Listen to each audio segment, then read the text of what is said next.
Welcome to our channel यानी कि Pakistan foundation fighting bangers and the liner साबित से ज़्यादा। कैसे हैं आप सब? उम्मीद है कि आप सब बिल्कुल खैरियत से होंगे। वह आज मेरे पास है एक बहुत ही ज़्यादा बेहतरीन सेशन, क्योंकि हमारे साथ है एक बेहतरीन वॉइस आर्टिस्ट भी हैं, एजुकेशनल भी हैं, फ्रीलांसर भी है, और क्या क्या कुछ आपको इस सेशन में सीखने को मिलेगा। तो जल्दी से टाइम ज़ाया किए बगैर चलते हैं और इनसे मुलाकात करते हैं। अस्सलाम वालेकुम। वालेकुम अस्सलाम, कैसी हैं? मैं बिल्कुल ठीक। तो जनाब, सबसे पहले तो हम ये चाहेंगे कि हम इस सस्पेंस को ख़त्म करें। आप अपने बारे में थोड़ा सा बताएं कि आपका क्या नाम है, आपकी पैदाइश कहाँ की हुई और बचपन कैसा गुजरा। मुझे सारा अफजल कहते हैं और रावलपिंडी जो है वहीं की, जैसे पंजाबी में है जमपाली साड़ी रावलपिंडी दी इससे पता चला है कि मदर टंग कौन सी है। पंजाबी है, क्योंकि दिलचस्प बात है, हूँ मैं गुजरात की, लेकिन गुजरात कभी देखा नहीं हमने उस तरह से, क्योंकि दादा के वक्त से ही रावलपिंडी में रह रहे हैं। अच्छा। और बचपन में तो पंजाबी का इतना नहीं पता था, क्योंकि हमारे घर में उर्दू ही बोली जाती थी, लेकिन फिर दादा को उर्दू नहीं समझ आती थी, और फिर हमने कुछ पंजाबी में भी तबाह आजमाई की, तो बड़ी गुलाबी उर्दू होती है जैसे, वैसे गुलाबी पंजाबी बोलती हूँ। और अगस्त की पैदाइश है, शदीद, वो कहते हैं ना हाड़ का महीना, बरसात का। आप क्या कौन से वो जैसे मार्टों के मौसम में पैदा हुए या आम के मौसम में, आम के और वो बरसात के कीड़ों के मौसम में यानी कि हम कह सकते हैं कि कीड़ों के मौसम में खूबसूरत सा रेशम का कीड़ा आ गया। हाँ नहीं, वो कीड़ा ही था, फिर तितली बन गया। या फिर वो बड़ी खूबसूरत से जुगनू आ गया जिसने टिम टमाते हुए रोशनी महकाई और बनाते चले गए, रोशनियों के महल ही बना दिए। बहुत शुक्रिया। अब ये बताएं कि आपका बचपन कैसा गुजरा और क्या चाहेंगे कि बचपन कभी लौट के आए। बचपन अच्छा था। दौड़ भाग में देखती हूँ जो आजकल के बच्चों को नहीं मिलती। वो हमारे खुले बाग होते थे, बेफिक्र होके भागते फिरते थे, कोई नहीं पता कि लड़का लड़की क्या होता है, सब दोस्त होते थे। बड़ी उम्र तक हम लोग, जब 8वीं 9वीं में आई तो फिर अम्मी ने कहा कि हर वक्त कूदती ना फिरा करो और ये मत किया करो।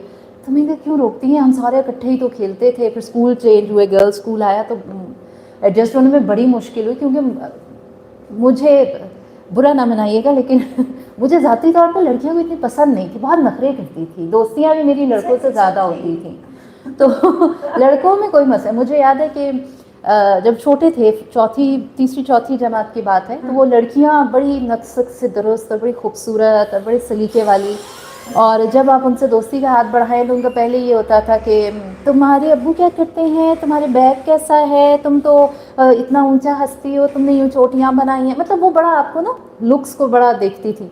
लड़कों से बात करो जाके, कहते बॉल लगेगी, रोगी तो नहीं, पकड़ के लेके आओगी, हाँ चलो बस दोस्ती होगी, बस इतनी सी बात होती थी। अच्छा, मैंने आपकी बात सॉरी कट कर रही हूँ, और वाकई मैं ये देखती थी, कल मेरी छोटी सी नीस है, she is just only 2.5 years old। तो मतलब हमारे में तो पता ही चलता था कि कौन बहन भाई है और कौन मतलब कजन्स है। हमारे तो सब सिबलिंग्स होते थे, बिल्कुल सब भाई नहीं था कि कजन भी कजन होते हैं। हम ये पता कि सारे भाइयों की किस्में हैं, तो मतलब सब मुख्तलिफ जगहों से आएंगे, but they all are brothers. हम लोग की ना यहाँ से बचा जाए कि उस वक्त टाइम कितना अच्छा होता था। अब मेरी मतलब नीस है परी, she is just 2.5 years old। तो बोल रही है कि उसे कहते बेस में फुप्पो, तो कहती है कि ना पूछिए कि विच फुप्पो, मतलब कजन का नाम लेके कह रही है कि ना एडम कजन्स फुप्पो। मतलब लाइक 2.5 years की बच्चा भी अब ये जानता है कि हु इज कजन, जबकि हम लोग एक बात में ये चीज नहीं होती थी। और वाकई ये कॉन्सेप्ट नहीं होता था कि क्या लड़की और क्या लड़का, उससे खेला ही जाता था। या दौड़ भाग, साइकिलिंग में, चूंकि सेटेलाइट टाउन में किंग और छत कूदना, दीवारें कूदना, स्टापू कितना अच्छा, मुझे दीवारें कूदने से बहुत याद है। तो मुझे याद है कि मैं फुप्पो के घर, दादी माँ घर बहुत बड़ा होता था, तो मैं जब जंप दीवारों से जंप करती थी तो फुप्पो कहती लड़कियां जंप नहीं करती। क्योंकि फुप्पो लड़की क्या होती है, फिर इसका मतलब है कि ये जो मेरा साथ कजन बैठा हुआ था तो ये भी लड़की हुआ ना। मतलब हम कपड़े भी एक जैसे पहनते थे, हमें कभी ये कॉन्सेप्ट ही नहीं रहा कि who is girl and who is boy. तो ये बताएं कि इतना खूबसूरत मेमोरीज, मुझे भी बहुत कुछ याद आया। तो ये बताएं कि बचपन में क्या कभी वापस समझना चाहेंगे। अच्छा, यही दिलचस्प बात है, इतना सब बहुत अच्छा होने के बावजूद अगर मुझे कोई कहे कि जी बचपन वापस लौट आया, मैं बचपन में चली जाऊं, तो मैं कभी भी नहीं जाना चाहूँगी। क्यों? क्योंकि मेरा स्कूल का एक्सपीरियंस बहुत बुरा था और मुझे मैथ्स नहीं पढ़ना दोबारा और मुझे वो ख़तरनाक किस्म के टीचर्स नहीं चाहिए। अनफॉर्चुनेटली मेरे बचपन की जो बुरी यादें हैं, ये वाली बड़ी बदकिस्मती है, अभी भी कई ऐसे इस्तिज़ा होते हैं, मेरी बुरी यादों में मेरे स्कूल के इस्तिज़ा थे, ख़ास तौर पर मैथ्स के।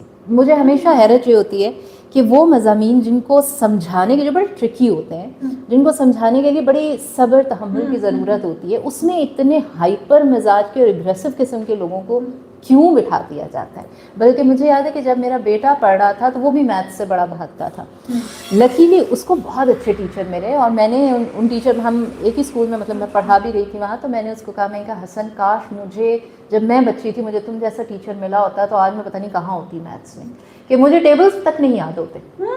हाँ, बहुत बुरी। इवन मैं बच्चे मैं मजाक उड़ाते, कभी कैश दे दूँ ना तो वो कहते हैं आप रहने दे, बाकी का हम गिन लेंगे क्योंकि मुझे पता है मैं अच्छा, उड़े। तो ये बताएं फिर स्टडी कितनी की, क्या एजुकेशन क्या है आपकी? ये मैंने मास्टर्स किया है। भाई मास्टर्स कर किया भाई, मेरे एक्सपीरियंस के बाद ही मास्टर्स हो गया। और अच्छा, हाँ। अच्छा एक्सपीरियंस होता तो पीएचडी। हाँ, इत्तेफाक है, शादी होगी, मेरा पीएचडी का पूरा इरादा था। तो मास्टर्स किस चीज में किया? उर्दू में किया। और मेरा मैथ में नहीं किया? तौबा करें, मैं तो शुक्र किया, मैट्रिक में मैंने लिटरली 2 नफल शुक्राने के पढ़े थे कि मैं पास हो गई। मैं मैथ्स में कभी पास नहीं, कभी। अच्छा, हमेशा तो ये वैसे मुझे ना आपकी बातें सुन के तो मुझे बहुत सारा अपना टाइम याद आ रहा है कि उस टाइम में मुझे याद है मैट्रिक भी मुश्किल लगता था, एफए भी मुश्किल लगता था, बीए भी मुश्किल लगता था। और एक दफा मुझे याद है कि वो एक ड्रामा लगता था स्टार प्लस पे, राजा की आएगी बारात, और मामू देखते थे न्यूज और मैं देखती थी वो ड्रामा। अब वो न्यूज लगा के बैठे, मैं कहती नहीं, मैंने ड्रामा लगाओ, राजा की आएगी बारात। कहते राजा की आएगी बारात छोड़, तेरा रिजल्ट आ गया। उफ, वो जो पेट में दर्द होता था ना रिजल्ट वाले दिन, वो ऐसे। अच्छा, तो ये बताएं फिर आपको टीचर बनने का ख्याल कैसे आया? मतलब आप एक अच्छे टीचर कैसे बने और आप इस टाइम पे क्या पढ़ा रहे हैं और क्या आपने मतलब एजुकेशन क्यों चुनी? मैं सच कहूँ, कुछ चीज़ें होती हैं जो वक्त आपके सामने खुद ही ले आता है, आपने उनके बारे में कभी सोचा नहीं होता। अच्छा। तो ये जो टीचिंग है या जो प्रोफेशनल लाइफ में आना है, कभी भी मेरा इरादा नहीं था, कभी ख्वाब में भी नहीं सोचा था। ना ही मैं आपको बताऊं, लोग पूछो कि एमए कर रहे हो तो आगे क्या करना है, तो वो बताते हैं कि एफपीएससी की एग्जाम्स देने हैं। मुझे तो ये भी नहीं पता था एफपीएससी क्या होता है। मुझे तो बस गालिब अच्छे लग गए, गालिब से मोहब्बत हो गई थी। पहली मोहब्बत गालिब थे। हाँ, वो अलग बात कि पहले ही दुनिया से चले गए। बहुत पहले चले वो ख्वाब रह गया। लेकिन वही बात होती है ना कि ये मैंने एमए उर्दू भी नहीं सोचा था। मेरा सब्जेक्ट जो बीए में थे, मेरे मेजर्स, वो थे फाइन आर्ट्स और उर्दू लिटरेचर। फाइनेंस भी रख ली?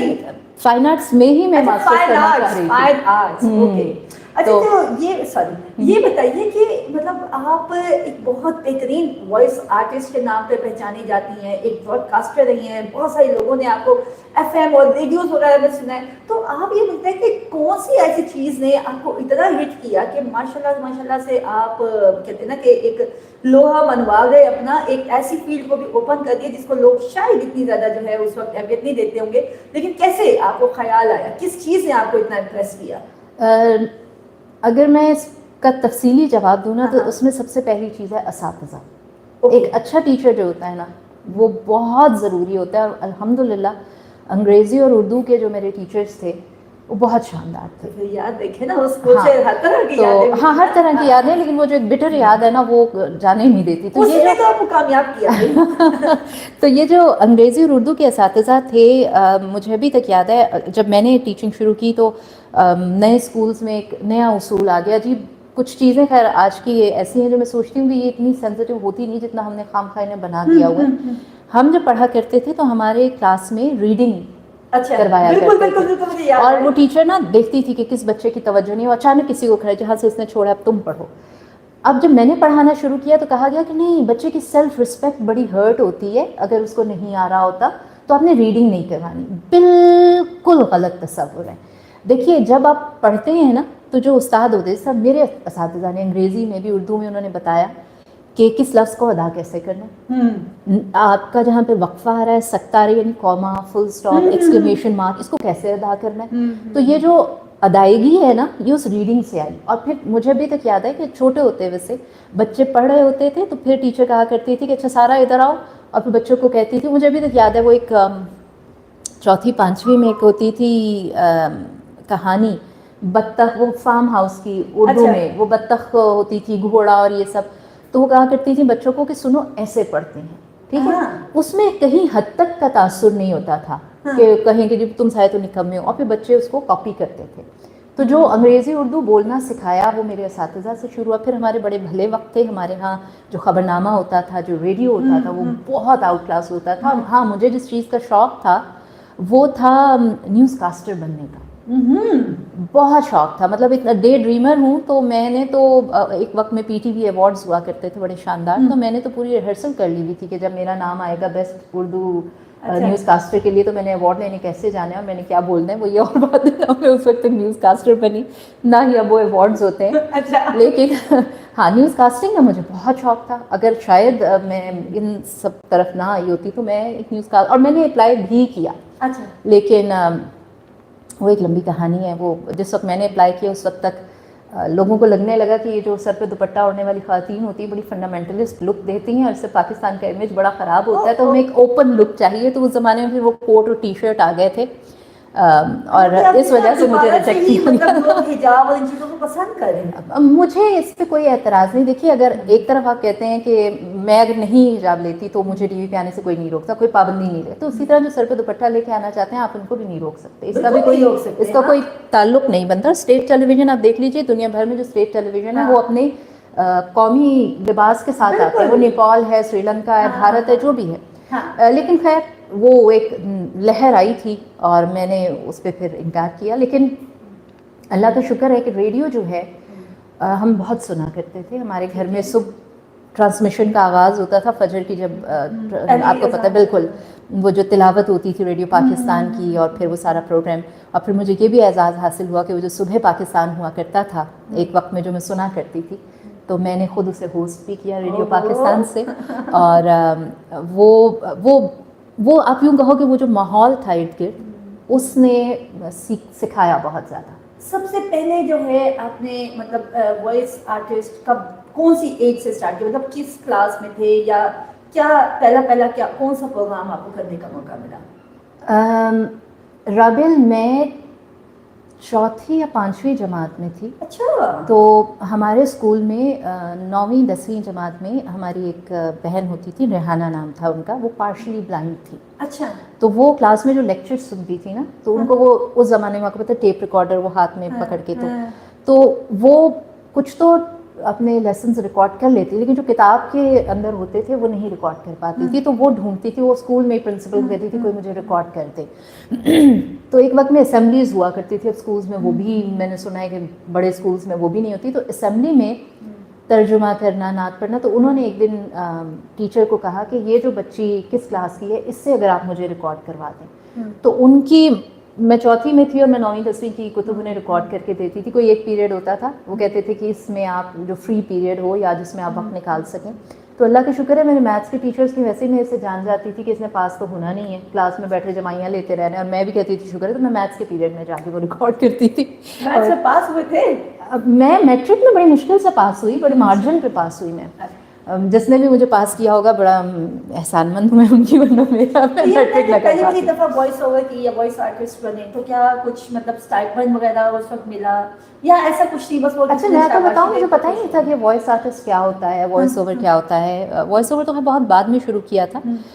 स्कूल कॉलेज में जब करती थी तो मुझे आप यूँ कहो बचपन में जो किस्से कहानियाँ सुनती थी ना, आपको याद हो? बिल्कुल बिल्कुल याद है, हुस्न बानो और वो पता नहीं, बहुत सी। जी जी जी। तो आप यूँ समझो कि उनको सुनते हुए मुझे अंदाज़ा हुआ कि अब मुझे रियलाइज़ होता है कि मैंने वहाँ से सीखा ये, उस वक्त नहीं मुझे पता था। मुझे ये पता है कि कहानी सुनानी है जब किसी को, तो फ्लैट नहीं सुनानी, सुनने वाले को पता चले अब जिन आ रहा है, और हुस्न बानो डर गई है।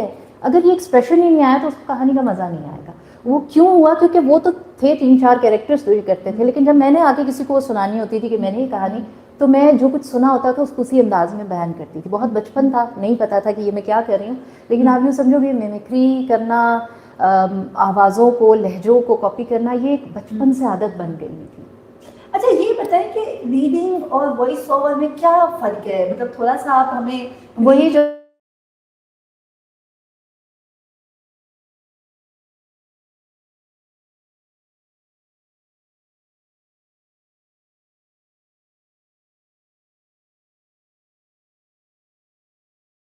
वेव यूज कर लिया, साउंड वेव यूज कर लिया, आवाजों को थोड़ा सा लेजर कर लिया या एको कर लिया, तो वॉइस आर्टिस्ट बन गए। तो मैं ये पूछ रही थी कि वॉइस ओवर बनने के लिए किन किन चीजों का ख्याल रखा जाता है, नंबर 1, और मतलब इन दोनों का फर्क हमें प्रैक्टिकली एक्सप्लेन किया जाए।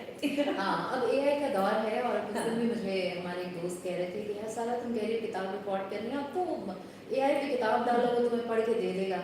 और एक दिलचस्प बात हुई कि मैं कुछ अर्सा पहले ही वापसी हुई है मेरी, मैं कुछ अर्से के लिए चाइना गई हुई थी जॉब के सिलसिले में, तो वहाँ पे भी मीडिया की जॉब थी। तो मेरी बॉस ने जब मेरी वापसी का वक्त था तो उससे कुछ अर्सा पहले, कुछ 15-20 दिन पहले एक डॉक्यूमेंट्री थी, वहाँ डॉक्यूमेंट्रीज पे भी वॉइस करते थे सारा कुछ।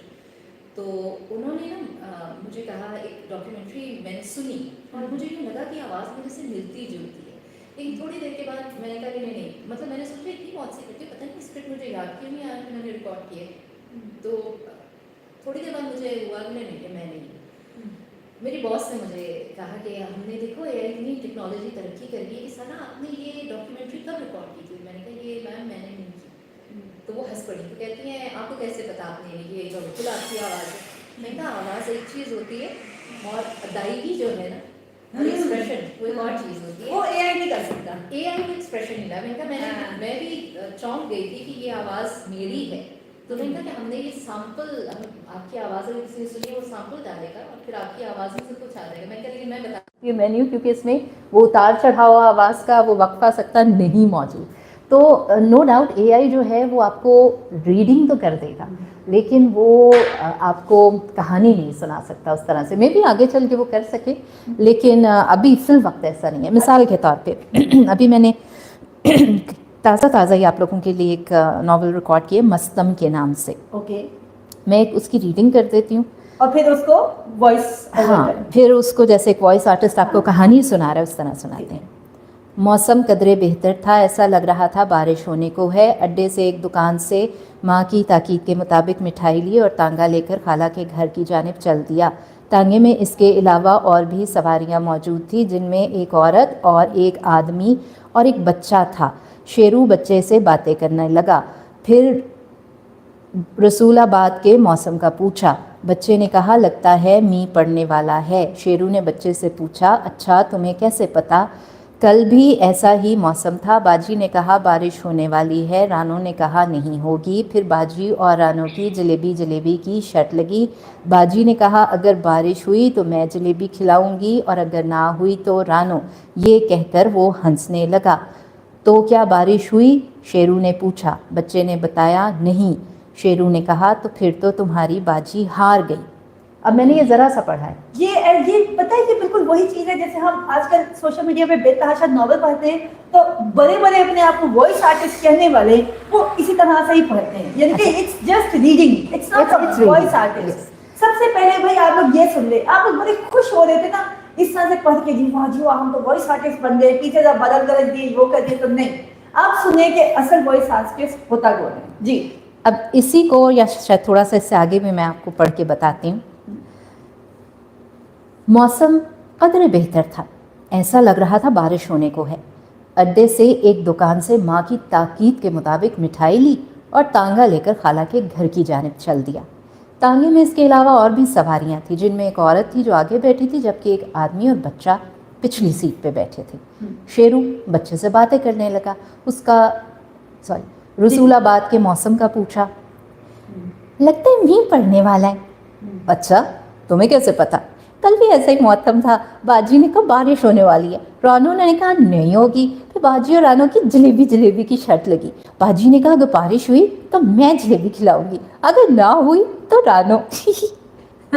तो बारिश हुई? नहीं। तो फिर तो तुम्हारी बाजी हार गई। मींह नहीं पड़ा मगर बाजी को जलेबी नहीं खिलानी पड़ी। वो कैसे? इतनी तेज हनेरी आई, सब अपने अपने ठेले उठा के दुकानें बंद करके घरों को ही चले गए। तो फिर हारा कौन और जीता कौन? बाजी ने कहा बारिश रास्ते में है, कल तक तो आ ही जाएगी। रानो की छत पे कौवा बोल रहा था। बाजी और रानो में फिर शर्त लग गई। सुबह लगी शर्त कि शाम तक कोई मेहमान आ रहा है। अच्छा तो फिर मेहमान आया? नहीं। तो बाजी फिर शर्त हार गई। नहीं। अब बाजी ने क्या कहा? बाजी ने कहा बारिश रास्ते में है, मेहमानों को भी इसने रोक लिया है, देखना शाम को जैसे ही बादल गरजेगा वैसे ही मेहमान दरवाजे पे दस्तक देगा, वो अंदर आएगा, मी छमछम बरसेगा, मेहमान मी को और मी मेहमान को लेके आएगा। शाम तो हो गई, तो क्या बाजी के घर कोई आया? अभी तक तो नहीं आया, जाके पता करूंगा। इस तरह से हम That's very nice, excellent. अब मेरे ख्याल में बड़े बड़े लोग जो अपने आप को वॉइस आर्टिस्ट कहने का बड़ा वो करते हैं ना, तो उनको ये समझ आ गई होगी कि बेसिकली वॉइस आर्टिस्ट होता क्या है। ओके जी, हम इसी को ही थोड़ा सा आगे बढ़ाएंगे। अब हम चाहेंगे कि आप बुक थोड़ी साइड पे रखें। ये तो भी आप देख रहे थे ना, ठीक है ना। अब हम आपको डालने वाले एक और आजमाइश में। अब आने लगा है ट्विस्ट। अच्छा जी, ट्विस्ट ये है कि पहले हम आपसे एक सवाल पूछेंगे कि क्या मिमिक्री भी, वो भी क्या वॉइस आर्टिस्ट का एक हिस्सा है या मिमिक्री एक अलग फील्ड है? देखो मिमिक्री जो है ना वो किसी एक कैरेक्टर को कॉपी करने को कहते हैं। जो वॉइस आर्टिस्ट होता है ना वो मुख्तलिफ किरदारों के जरिए आपको पैगाम देता है। तो मिमिक्री तो आपके सामने एक बना बनाया कैरेक्टर मौजूद है और आपने उसको कॉपी किया, आप कितना उसको करीब तरीन, हकीकत के करीब तरीन ले जाके करते हैं वो हो जाता है। और जो वॉइस आर्टिस्ट का काम होता है वो ये है कि वो जिस तरह ये कैरेक्टर हैं किताब में लिखे हुए, वो अपने जहन से सोचता है कि ये इनकी आवाज़ कैसी होनी चाहिए, अदायगी कैसी होनी चाहिए, कोई गांव का है तो उसका लबो लहजा क्या होगा, कोई शहर का है तो वो क्या होगा।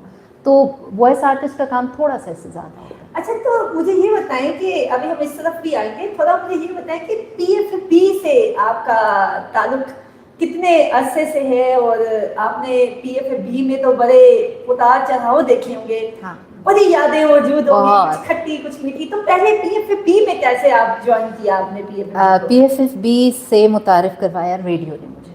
ओके, हाँ, FM 101 पे प्रोग्राम होते थे, मुझे याद है तौसीक प्रोग्राम किया करते बिल्कुल, लास्ट टाइम तौसीक हैदर होके भी गए हैं। अच्छा, यस, तौसीक प्रोग्राम करते थे 101 से, कोई दोपहर का प्रोग्राम होता था और उसमें हर मरतबा किसी ख़ास मेहमान को भी बुलाते थे।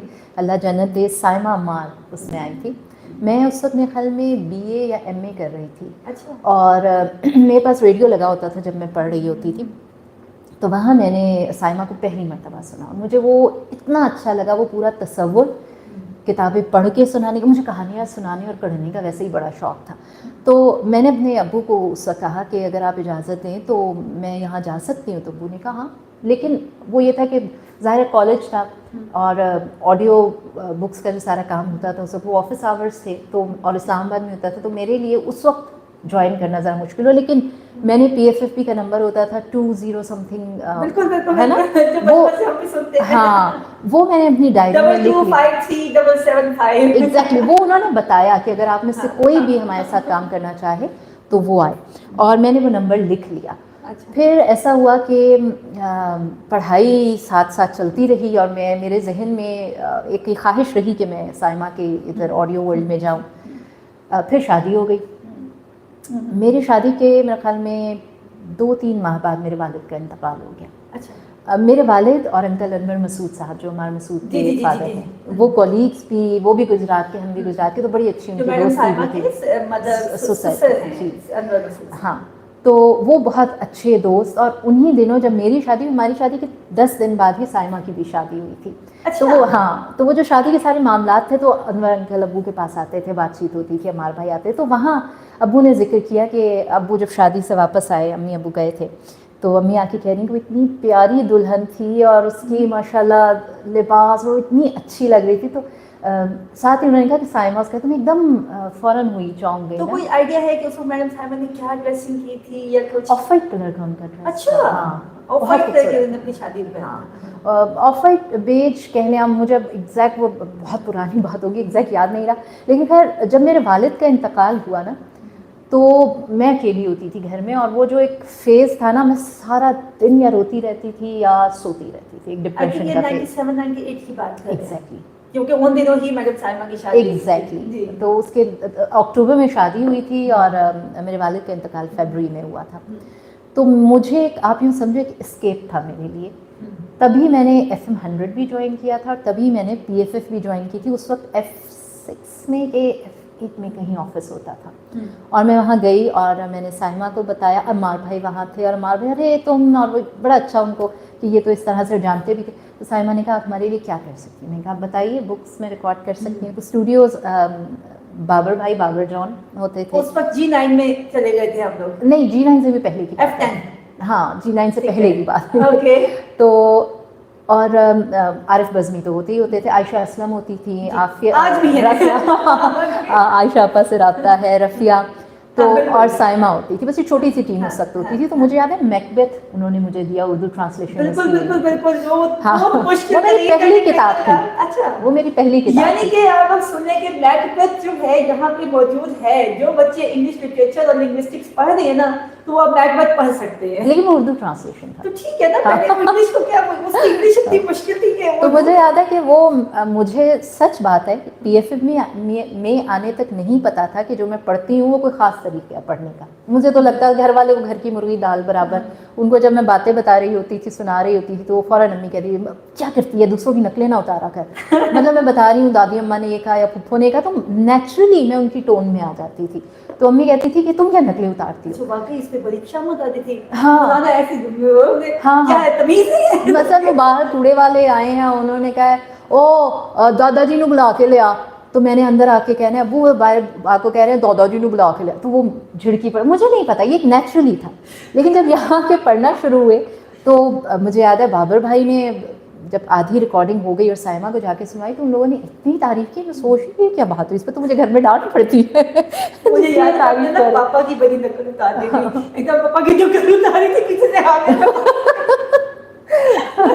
तो वाकई हमें नहीं पता होता ये मैं आपको कहूँ ये चीज़ डेवलप हम कर सकते हैं, पॉलिश कर सकते हैं, लेकिन ये इनबिल्ट होती है, कुदरती होती है कि आप लहजों को मुशाहिदे के बाद कॉपी कर सकते हैं। अच्छा। तो वो मैकबेथ मेरा पहला था और फिर इतनी साइमा ने, बाबर भाई ने, आयशा सब ने इतनी तारीफ की, फिर अगली किताब अगली, फिर जो सिलसिला चला तो मैं आपको बताऊँ कुछ वजूहात की बिना पर मेरे बहुत सी बुक्स थी, अम्मी के घर रह गई थी और फिर मैं बाद में किताबें ख़रीद नहीं पाई।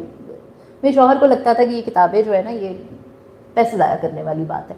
तो मैंने जितना लिटरेचर पढ़ा फ़ियोदोर दोस्तोयevsky को, मतलब जितना भी तराजुम भी, वो सब मैंने पीएफएफ भी ने मुझे कुछ किताबें, बहुत सी किताबें इनफैक्ट पढ़ने को दी और बहुत अच्छा लगा मुझे। मैं कहा करती थी, वो कहती थी ना आप रिकॉर्डिंग है, तो मैं कहती थी नहीं मैं तो किताबें पढ़ने आती हूँ। तो वो जो एक शौक़ कि अगर मुझे कोई सुना रहा है तो कैसे सुनाएगा, या वो जो जहन में है कि मैं अगर एक कहानी या किस्सा सुन रही हूँ तो मुझे कैसे उसको सुनने में मज़ा आएगा। 98 में आई थी। मैं 98 में, आज माशाल्लाह से 2025। नहीं मैं 98 में नहीं आई थी, मैं 2000 में आई थी। 2000 में। हाँ। आज 2025 चल रहा है। हाँ कैसा लगता है, बड़ा लोग आए, बहुत बहुत वक्त देखा। सच मानिए आज भी आप लोग कहीं पे भी अपना दफ्तर बनाते हैं, लेकिन मैं साइमा की कमी बहुत महसूस करती हूँ, मैं बहुत ज़्यादा महसूस करती हूँ। साइमा एक रोल मॉडल थी, इसमें कोई शक नहीं है, बहुत स्ट्रॉन्ग, बहुत पॉजिटिव और बड़ी स्टेबल खातून, बहुत जो कह दिया वो करना है। और उनसे इतना हाँ। कुछ सीखा, इतना कुछ जाना, और मुझे अंदाज़ा हुआ कि जब लोग कहते हैं कि हम ये नहीं कर सकते तो वो उनके अपने अंदर की कमी होती है। करना चाहें तो आप कुछ भी कर सकते हैं। मुझे याद है साइमा की ड्रेसिंग इतनी शानदार होती थी, तो उन्होंने एक दिन बड़ा खूबसूरत पोल का पीच कलर पहना हुआ था, गर्मियाँ थी। अच्छा। तो और मैंने उस दिन ना लेमन कलर पहना हुआ था, तो मैंने भी इख्तियार होने का, मैंने कहा आपका कलर इतना प्यारा है ना, कहती थैंक यू। और साथ ही उन्होंने मेरी शर्ट पे हाथ रख कहती हैं और आपका ये कलर भी ना बहुत सूदिंग है, ये तेज़ वाला लेमन नहीं है। तो मैं आई वॉज शॉक्ड। तो मैंने ना बाबर भाई के साथ, तो मैंने उन्हें कहा, मैंने कहा नहीं वो देख सकती हूँ, तो हंस पड़े। तो कहते पूछ लो खुद। तो मैंने साइमा को कहा मैं एक बात पूछूँ आपसे, कहती हैं हाँ। मैंने कहा आपको कैसे पता चला कि मेरा कलर हल्का है? कहती हैं देखो अल्लाह एक चीज़ हमसे छीनता है तो बहुत सी और देता है, मुझे रंगों की हिद्दत बता देती है, I can feel the colour. और आप उनके सामने कह देना कि नहीं मैंने तो काला रंग पहना है और आपने काला ना पहना, तो मुस्कुरा देंगे कि मुझे पता है तुमने क्या पहना। मैं शी वॉज अमेजिंग, मैं उनको बहुत मिस करती हूँ।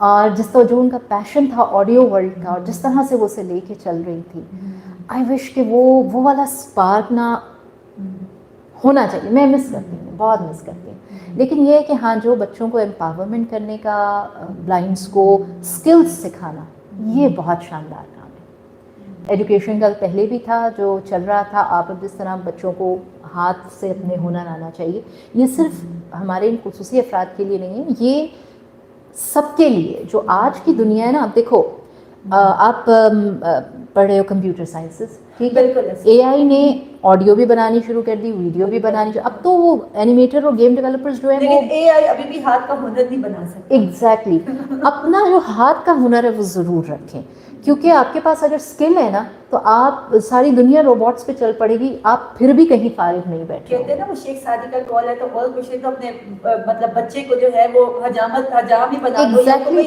हाथ को हुनर दे दो कि एक टाइम की डिग्रियां भी साइड पे हो जाती है लेकिन स्किल कहीं पे हाथ बिल्कुल। से नहीं निकलता। अभी मैं आपको एक दिलचस्प बात बताऊं, मेरे जूते थे कुछ, तो वो ये जालियां लगी होती है ना रास्ते में वो पानी वाली, तो हील उनमें फंसी और मैंने जब हील निकाली तो उसके नीचे एक कॉर्क सा लगा होता है वो उतर गया। अब मैं जगह जगह ढूंढती फिर रही हूँ कि कहीं मिल जाए, तो कल इत्तेफाक है मैं ऐसे ही F6 में गई तो मुझे नहीं पता था वहाँ कोई शॉप ऐसी है, तो वहाँ एक बड़ी ही अच्छी लेदर शूज़ और जैकेट्स और ये वो, तो साथ उसके ना एक मशीन पड़ी हुई, तो बड़ी स्मार्ट सी वो सारी दुकान उन्होंने सजाई बड़ी खूबसूरत सी। तो मैंने उन्हें जाके कहा आप लोग लेदर का काम करते हैं? मैंने कहा मेरे कुछ जूते हैं आप गए, तो वो बंदा बैठा हुआ था बुज़ुर्ग से, उन्होंने कहा हाँ बेटे हो जाएगा। तो मैंने कहा अच्छा, तो मैंने उनसे फिर पूछा, मैंने कहा आप अभी भी हाथ से बनाते हैं? कहते हैं मशीन जितनी मर्जी आ जाए बेटा, ये मशीनें तुम्हारा ये काम नहीं कर सकती जो मैं कर सकता हूँ। तो मेरे पास कोई दिन नहीं जाता जब मेरे पास इस तरह के कोई जूते नहीं आते, किसी का बकल किसी का मैं आपको सबसे पहले बता दूं कि पोल्का उन्होंने एक कलर का डिजाइन पहना था, पीच कलर का पोल्का होता है कि पोल्का डॉट एक वो होते थे डॉट्स बने होते हैं पूरी शर्ट के अंदर पूरे प्रिंट में, पोल्का डॉट आज भी बहुत ज्यादा पसंद किया। तो और पीच कलर जो होता है वो ऑरेंज और पिंक का थोड़ा सा मिला जुला कॉम्बिनेशन होता है, बड़ा सॉफ्ट सा, मतलब वो देखने वालों को आंखों को भाता है। तो आप जरा इमेजिन करके देखें कि लाइट सा ऑरेंज और लाइट से पिंक को आपस में मिलाएं तो कितना खूबसूरत आपको जो है वो टच देगा। और देखें आप लोग तो आज AI को भी इतना ज्यादा यूज नहीं करते, और विदाउट एनी काइंड ऑफ मतलब उस वक्त तो एंड्रॉइड सेट भी नहीं होते थे, उस वक्त कोई ऐप भी नहीं होती थी, टेक्नोलॉजी भी नहीं होती थी। 2006 में तो कंप्यूटर आया, लेकिन उस वक्त भी वो माशाल्लाह उनके सेंसेस इतने शार्प होते थे कि वो किसी भी AI की मोहताज नहीं। तो हम यही चाहते हैं कि आप सब में कि आप भी अपने लाइफ से वो डिपेंडेंसी निकालें, ये मत कहें कि लाइट नहीं है तो मैं क्या करूं, तो आपके फिंगर टिप पे सब आ जाइए। ओके जी, अब हम एक बड़ा मजेदार आपको देने वाले हैं एग्जाम, एक और टास्क बड़ा मजेदार टास्क है, और इसमें ये है कि जनाब आपने क्या करना है कि आपने एक सिचुएशन क्रिएट करनी है, ठीक है, जिसमें कम से कम 4 से 5 मुख्तलिफ किरदार हों, और उसके बाद उसमें एक मेल भी हो, इसमें फीमेल भी हो, उसमें बच्चा भी हो, एक देहाती भी हो, एक अंग्रेज भी हो, ठीक है, एक किसी चाइना का भी हो। अब ये हम आपसे देखेंगे कि आप डिफरेंट कैरेक्टर्स को मेल फीमेल के इतने बहुत से भाई देखिए अब कितने लोग सुन रहे होंगे कि जी हाँ जी आपने एक आवाज निकाल के क्या वो कर दिया हमें। मैं किताब का सहारा ले सकती हूँ देखिए भाई हमारे बच्चे किताब यूज ही करते हैं। ओके अब आप ऐसे नहीं कर सकती, आप देखिए वो वाला काम ना करें, आप हमारे ब्लाइंड बच्चों की तरह करके दिखाएं ना जरा, फिर हम आपको मानते हैं। थोड़ी सी सिचुएशन जरा सोचती हूँ जहन में कि आपने इतने बहुत से मुझे डायलेक्ट भी कहे और सारा कुछ भी। चलिए जी आप बता देते हैं कि जनाब बाहर जबरदस्त किस्म का तूफान उठ रहा है। नहीं इतनी उम्मीद ना मत भाई, ये ना मैं पढ़ ना सकूं, बोले ये तूफान था ये तो हल्की सी हवा चली थी। मतलब कहने का मकसद ये कि एक तो सिचुएशन आपको दे दें कि तूफान है बाहर बहुत शदीद किस्म का, और कुछ 4-5 लोग जो हैं वो उसमें कुछ बच्चे भी हैं, वो किसी बर्फ में जो हैं वो एक कह देते हैं कि एक आइलैंड वगैरह पे फंस गए हैं, या किसी बर्फ के उसमें फंस गए हैं, और कोई उस चीज को एंजॉय कर रहा है और कोई इस चीज पे घबरा रहा है और कोई अपनी टेंशन मतलब एक्सप्लेन कर रहा है। इसको करके बताएं। Oh, it's quite cold today.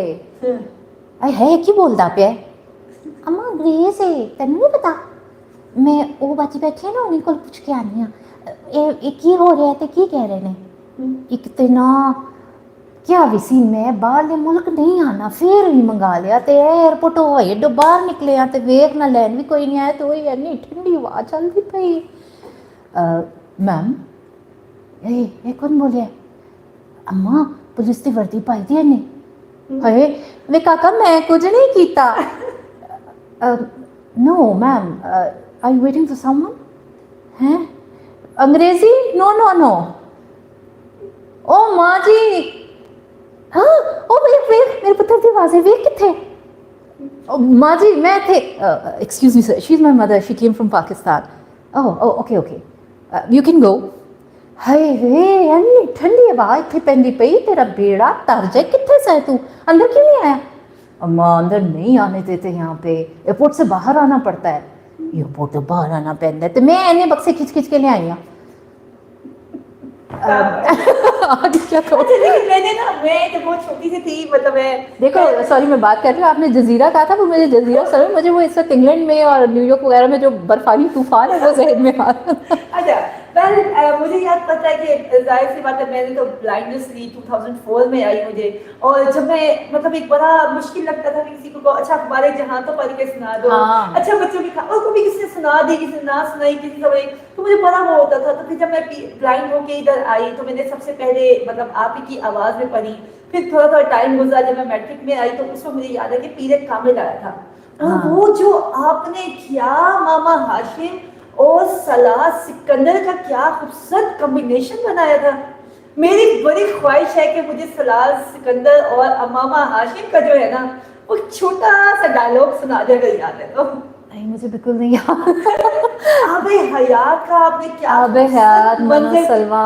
मनो सलवा। लेकिन मैं चाहती हूँ कि सलाह सिकंदर का जो स्टाइल था ना वो थोड़ा सा राबिया मुझे कुछ याद और करवाए। अमामा हाशिम। मैं आपको बताती हूँ कि सलाह सिकंदर एक बड़ा मतलब खराब सा लड़का था, और वो फिर बाद में अमामा हाशिम के पीछे वो मतलब वो चेंज हो गया, अमामा हाशिम एक अलग उस पे थी, लेकिन किस तरह से वो एक मतलब बदी से नेकी की तरफ आया, बड़ा खूबसूरत आप उसके सीन मतलब एक्सप्लेन किए थे। तो मुझे ऐसा लगता था कि जब आप बात कर रही है ना तो शायद सलाह सिकंदर ना अपनी आंखें झपका रहा है, मतलब वो ऐसी फीलिंग आती थी।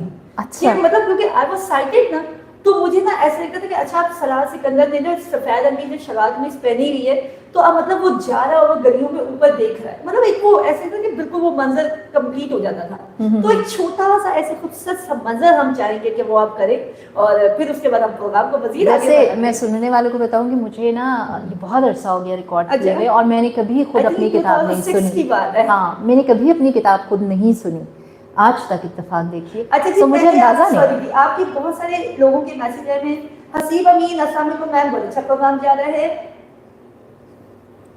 Voice is low. नहीं भाई, वॉइस बेटा आप अपने मोबाइल की आवाज ऊंची करें ना। और बहुत सारे मैविश हैं वो भी इस प्रोग्राम को पसंद कर रही हैं। हसीब कह रहे हैं कि जी मुझे भी मैथ बिल्कुल पसंद नहीं थी, लेकिन मैंने भी मास्टर्स कर लिया और मैं इसमें भी टीचिंग कर रहा हूँ। ओके जी, और लोगों ने भी काफी पसंद किया। अच्छा अब हम यहाँ से आगे चलते हैं और थोड़ा आपने ये बताया कि वॉइस ओवर में और मतलब रीडिंग में क्या फर्क है। आपने साथ के साथ ये भी बताया कि मतलब किस तरह से हमें पढ़ना चाहिए, कैसे अदायगी कर सकते हैं। लेकिन अब मैं ये पूछना चाहूंगी कि बड़ा एक अहम सा क्वेश्चन है कि रेडियो पाकिस्तान को कैसे ज्वाइन कर सकते हैं। आपने सबसे पहले रेडियो पाकिस्तान को कैसे ज्वाइन किया था, क्या तरीकाकार क्या होता है रेडियो पाकिस्तान को ज्वाइन करने का, या किसी भी एफएम को ज्वाइन करने का क्या तरीकाकार होता है? अच्छा राबिल, मैंने रेडियो पाकिस्तान ज्वाइन नहीं किया था, मेरा स्टार्ट हुआ था FM 100 से। ओके। और फिर वही बात आ जाएगी कि कुछ चीज़ें हमने सोची नहीं होती वो हो जाती हैं। तो मेरा जो FM का था वो पसंद बहुत है, जैसे मैंने आपको बताया न्यूज़ कास्टिंग और बातें करना। मेरे दादा मुझे कहा करते थे पंजाबी में, गल्ला दी गला दड़े, बोलना शुरू कर दिए, चुप ही नहीं करती। गल्ला दी गल्ला। हाँ तो बहुत ज़्यादा बोलती थी।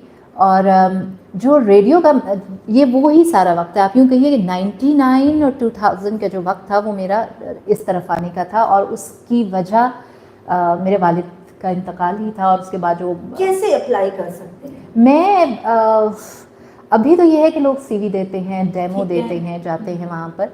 मुझे भी याद है कि FM 100 मुझे पता भी नहीं था ऑफिस कहाँ है। मैं ऐसे वॉक करते करते मैं जा रही थी, और मैं ब्लू एरिया में सिटी बैंक होता था, अब लोगों को शायद पता हो जहाँ में डी वॉटसन वगैरह, तो वहाँ ऊपर बहुत से टावर लगे होते थे सैटेलाइट टावर्स की तरह। तो मैं गुजरते हुए देखा, मैंने सोचा इतने टावर्स लगे, यहीं पे FM 100 होगा। तो मैंने अपने हस्बैंड को कहा, तो उन्होंने कहा नहीं यहाँ तो नहीं होता, पूछते हैं किसी से। तो किसी ने कहा नहीं वो तो बहुत आगे फलां जगह है, उधर तो कोई टावर नहीं लगे है वो बिल्डिंग। तो बस ये वॉक करते करते मैं FM 100 पहुँची, ढूंढते ढांढते। उन्होंने बताया जी इस फ्लोर पे जाएं, वहाँ गई अंदर। उस वक्त चूँकि बिल्कुल नया नया था तो वो उस तरह का हिसाब किताब नहीं था, आपका एक्सेस था। रिसेप्शन में मैंने कहा जी मैं ऑडिशन देने आई हूँ। उन्होंने कहा आप अंदर चली जाएँ। आसिफ गजाली साहब उस वक्त प्रोग्राम कर रहे थे, लाइव थे वो। और जो दूसरा स्टूडियो था प्रोडक्शन स्टूडियो में, वहाँ गई और वहाँ पर आरिफ होते थे इंजीनियर। उन्होंने कहा बैठिए आप डेमो दीजिए, हम रिकॉर्ड करके तो आसिफ साहब को सुनाएंगे। तो मैंने कहा क्या बोलूँ। उन्होंने कहा कुछ भी, आप कोई भी प्रोग्राम जो करना चाहती हैं उसकी ओपनिंग कैसे करेंगी, थोड़ा सा उस कंटेंट को करें। तो मैंने वो बोल दिया 1-1.5 मिनट का। और अभी मैं वहीं बैठी हुई थी तो आसिफ गजाली साहब को उन्होंने वो सुनवाया, और गजाली साहब ने मुझे अभी भी याद है शीशे की उस तरफ से इशारा किया कि इन्हें अंदर भेज दो। मैं अंदर गई तो कहते हैं आप ऑन एयर होना चाहेंगी? तो मैंने कहा जी। कहते हैं चलिए फिर इस गाने के बाद ऑन एयर होते हैं। That was the thing and I was surprise, मुझे बिल्कुल नहीं अंदाजा। अब मैं चूँकि वही बात कि उस वक्त बहुत नया नया था FM, तो उस वक्त ये चीज़ें बड़ी आसान थी। वक्त गुजरने के साथ साथ मैंने देखा कि फिर CV सबमिट करवाएं रिसेप्शन पे, अपना आप कोई प्रॉपर डेमो रिकॉर्ड करके भेजे अच्छा सा, फिर वो आपको बुलवाते हैं। मेरे सामने 15-16 लोग हायर हुए जो RJs, मतलब जो नए आए उनमें से छांटी करके 10 को रखा गया और इस तरह। तो ये है कि आप जिस भी FM नेटवर्क को ज्वाइन करना चाहते हैं, आप उनकी वेबसाइट पे जाके देखिए कि उनका ईमेल क्या है, और अपना CV और एक ऑडियो अगर आप वहाँ पर ईमेल कर सकें, या अगर नंबर हो तो आप उनके HR में या उनका जो प्रोग्रामिंग डिपार्टमेंट है उसमें बराह रास्त बात कर सकते हैं और उनको बता सकते हैं। 100 का मुझे अंदाज़ा है कि जो विजुअली इम्पेयर्ड लोग होते हैं उनके लिए वो साथ में इंजीनियर्स को भी हेल्प करने को कहते हैं, और पैनल वो आपको सिखाते हैं। यानी कि FM 100 वाले जो हैं उस वक्त मुझे एक इसका एक्सपीरियंस रहा। कुछ और FM भी मैंने सुना। रेडियो पाकिस्तान में भी ऐसा था कि उन लोगों ने जो स्पेशल पीपल हैं उनके लिए ये सहूलत रखी, और उन्होंने वो सीखा बाकायदा पैनल कि वो किस तरह से हमने चलाना है और प्रोग्राम्स किए। लेकिन ये है कि ड्यू टू सम रीज़न वो बहुत प्रोलॉन्ग नहीं कर सके उसको। बाकी ये है कि अब जिस तरह हम अपने यहाँ देखते हैं, वकास हैं हमारे, वो बाकायदा ऑडियो इंजीनियर हैं, और बड़े अच्छा, मैं उनके साथ बहुत सी बुक्स रिकॉर्ड करती हूँ, बड़ा अच्छा उनके साथ एक्सपीरियंस रहता है। तो अब जो टेक्नोलॉजी के एडवांसमेंट है ना, उसने इस चीज़ को बड़ा आसान कर दिया। आप अपना पॉडकास्ट कर सकते हैं, आप अपना फेसलेस यूट्यूब चैनल बना सकते हैं अगर आप चाहें तो, कि जो खुसूसी अफराद हैं उनकी रिक्वायरमेंट्स क्या हैं, आप उनके साथ बातचीत के लिए तो आप वंस इन अ मंथ वो भी पॉडकास्ट अपनी अपलोड कर सकते हैं। तो ये चीज़ें आप टेक्नोलॉजी ने तो बहुत आसान कर दी हैं। अच्छा, तो मुझे ये बताएं कि क्या आप FM पे काम करना चाहें या मतलब रेडियो पर कहीं पे भी, तो इनका पैकेज इतना हाई होता है क्या? क्या मतलब कोई पिक एंड ड्रॉप या कोई पैकेजेस? तो मतलब फिर हमारे तो तकरीबन 90% बच्चे जो हैं उनको बड़ा शौक होता है कि हमें वॉइस आर्टिस्ट बनना है और मतलब हमने इसी के साथ लाइफ गुजारनी है। तो आप थोड़ा सा बताएं कि क्या पैकेजेस होते होंगे वहाँ पे? देखो, मैं हौसला शिकनी तो नहीं करना चाहूँगी, लेकिन अगर आप ये समझते हैं कि आप इसे एक फुल टाइम प्रोफेशन बना सकते हैं तो ये दुरुस्त नहीं होगा। यानी कि आपको साइड बाय साइड आपको एक बाकायदा नौकरी चाहिए होगी, क्योंकि पैकेजेस बहुत कम हैं। एक वक्त होता था कि 1-2 FM हुआ करते थे, अब FM की भी भरमार है। जिस तरह हमारे यहाँ हर गली मोहल्ले में 2-3 किस्म के इंग्लिश मीडियम स्कूल हैं, और हर इलाके में 6 किस्म की मसाजिद आ गई हैं, और इसी तरह से हम कहते हैं हम क्वालिटी नहीं रख पाते हैं। तो इसी तरह से FM चैनल्स और TV चैनल्स की इतनी भरमार है कि मैं, यकीन मानिए, मैं 6-7 साल बाद जब वापस आई और बातचीत हुई FM चैनल्स के लिए, तो मैं हैरान रह गई कि मैं जहाँ चंद 100 पर आवर वालों को छोड़ के गई थी, 6-7 साल बाद भी वो वहीं के वहीं हैं। और कई चैनल्स ऐसे हैं, मुझे बताया कि ये नया चैनल है, चैनल पैकेज क्या है, उन्होंने कहा जी हम आपका CV आया था, हम अप्रोच के, जो उन्होंने मुझे एक मैनेजमेंट लेवल की जॉब बताई, वो तो हमारे मजदूर की दिहाड़ी से भी कम दे रहे थे, ना करें, और मैनेजमेंट लेवल। और मैंने उन्हें फिर कहा कि अगर आप मुझे ऑफर कर रहे हैं इतना, तो RJs तो मुफ्त कर रहे हैं। तो हमारे यहाँ बहुत से ऐसे चैनल्स बन गए हैं। मैं आपके लिए पानी मंगवा दूं? नहीं बिल्कुल। अच्छा, तो ये मिमिक्री का एक वो है। तो ये मैं बता दूं आपको कि रेडियो में या वॉइस आर्टिस्ट अगर आप समझे कि आप फुल टाइम वॉइस आर्टिस्ट बन सकते हैं, तो ये जहन में ना लाएं। आप साथ में कोई और काम ज़रूर रखें, इसको शौकिया करें। बाज़ औक़ात बहुत अच्छा पे कर जाता है, बाज़ औक़ात, अब मैं जिस तरह आपको मिसाल देती हूँ, रावलपिंडी इस्लामाबाद में बहुत से स्टूडियोज़ हैं, लेकिन जो 1-2 लोगों से बात हुई, वो कुछ डॉक्यूमेंट्रीज़ पे और एनिमेशन पे काम कर रहे थे, तो उन्होंने कहा कि क्या करें, सारा का सारा काम कराची चला गया है। अच्छा। तो मैंने उन्हें कहा, मैं बात सुनो, कराची में नो डाउट बहुत अच्छे आर्टिस्ट हैं, लेकिन टर्किश ड्रामा है तो उस पर भी वही आवाज़ें हैं, अब चीनी ड्रामा आ रहा है तो उस पर भी कितना आप लोगों ने, ये नहीं मैं कह रही खुदा ना खास्ता कि बुरा काम हो रहा है, कुछ उन्होंने यूनिवर्सिटीज़ को दिए, मैच्योर बच्चों ने किए, सारे ड्रामा का जो एक तासुर था वो ख़त्म होकर रह गया। पता चल रहा है कि ये अजीब व गरीब से डायलॉग्स हैं। तो मैंने कहा आप लोग बाकियों से क्यों नहीं कहते, एक इंडस्ट्री का एक तासुर बन गया है। तो रावलपिंडी इस्लामाबाद में बहुत अच्छे आर्टिस्ट हैं, लाहौर मेरठ के इलाकों में, लेकिन बात वही है कि वो हमारी इंडस्ट्री बहुत सुकड़ के एक जगह महदूद हो गई है। ये भी क्या बात हम बात कहना है। चाह रहे हैं कि इंडस्ट्री सारी कराची में हो गई, वॉइस आर्टिस्ट की, क्योंकि वो हाँ आप कह सकते हैं तो वहाँ पे डबिंग का सारा जैसे काम। वो डबिंग कर रहे हैं, तो ये भी वॉइस आर्टिस्ट का ही काम हाँ, होता है। डबिंग- तो क्या उसमें भी कोई हाई पैकेज है या उसमें भी ऐसा कुछ नहीं? डबिंग चूँकि प्राइवेट सेक्टर कर रहा होता है, उनके पास बाहर से ड्रामाज आ रहे हैं, उनके पास अच्छे पैकेजेस होते हैं, लेकिन बात वही होती है कि एक ड्रामा में 8 लोग ले लेंगे, अब उनकी कोशिश होती है कि जो पहले से हम जिनको ले रहे हैं हम उन्हीं को ले लें, ताकि वो ट्रेंड हो, एक हाँ। अंडरस्टैंडिंग। अब आप देखिए ना, मिसाल मैं दे रही हूँ, इसमें फिर मैं कहूँगी कि हरगिज़ बुराई नहीं मैं कर रही। बहुत हमने सीखा शफीकुर रहमान साहब से, कैप्टन क्या होता था वो, safe guard, commander safe guard. Okay, yes. उसके बाद फिर जब उसकी अगली सीरीज आई तो हम यूँ झट पहचानते हैं कि अच्छा ये फलां जो आर्टिस्ट है उनके, तो वो तासुर नहीं बन पाता, फ्रेंकली स्पीकिंग। पता होता है कि ये आवाज़ तो बिजली की बनी थी, है ना, और ये आवाज़ कचरा रानी भी बन गई है, और ये जो हैं ये तो कबाचा भी बने थे और यही ये बन गए। नई आवाज़ें जो है ना उनको आने की बहुत ज़रूरत है। तो अगर हमारे लोग नई आवाज़ों को मौका दें तो शायद जो हमारे काम है वो और ज़्यादा चमकें। सारा पता है, नई आवाज़ें बेशक आई, और 25 साल आपको भी PFAB के साथ बड़े लोग आए और गए, लेकिन जो मैं आज तक जो आवाज़ मिस करती थी ना, उसमें 2 आवाज़ें थी, एक अम्मार मसूद और एक आपकी आवाज़। और जब आपने कहा ना कि मैंने मस्तल रिकॉर्ड किया है, तो मुझे ऐसा लगा जैसे मेरा बचपन ना वापस जाग आया है। तो कुछ लोगों की ना आवाज़ों में ऐसा चार्म होता है ना कि आपको आवाज़ सुनते ही फौरन से, मुझे याद है कि मैं 9th क्लास में थी, ये क्या थी, तो मैं एक छोटी सी थी, तो मुझे बड़ा ख्वाहिश थी कि मैंने सारा अफजल से, सारा शकूर से मिलना है। हाँ, उससे प्यार। सारा शकूर से मिलना है मेरे। तो उनके अच्छा आपको क्यों मिलने का शौक है? मैंने कहा उन्होंने ना मुझे दोबारा से मेरी साइटेड लाइफ से जो है ना वो मुतारिफ करवा दिया। मतलब उनकी आवाज़ सुनते हुए कभी मुझे ये महसूस नहीं हुआ कि मैंने ज़िंदगी में कुछ खोया है।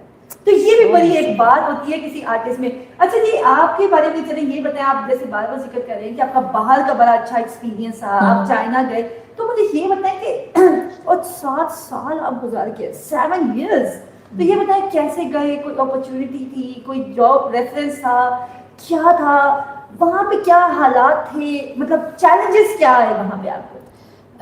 जो रेडियो था वही मेरे लिए वहाँ तक पहुँचने का भी रास्ता आप बना। कह रहे हैं आप रेडियो तो गए नहीं, FM गए ना?